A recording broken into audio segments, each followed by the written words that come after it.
how to download and install GTA 4 on PC. So if you want to download and install GTA 4 on your PC, then what you need to do is just open up your browser, go with search, and search for GTA 4. And once you scroll down here, you will have www.rockstargames.com. Just click on it where it says GTA 4. And here you will have the option of buy now, or you can also go with the upper right, which has the option of buy now. So you just need to simply click on it. And here again, you need to go with buy now on your PC.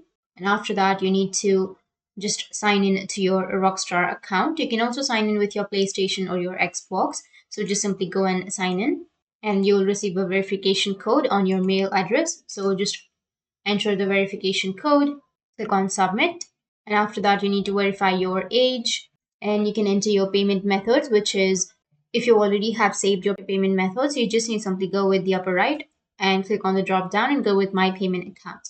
Or if you've not added, then you just need to simply add your credit or your debit cards or your PayPal, GPay, Union Pay, or Amazon Pay, anything, and then you can buy, and after that, you can download.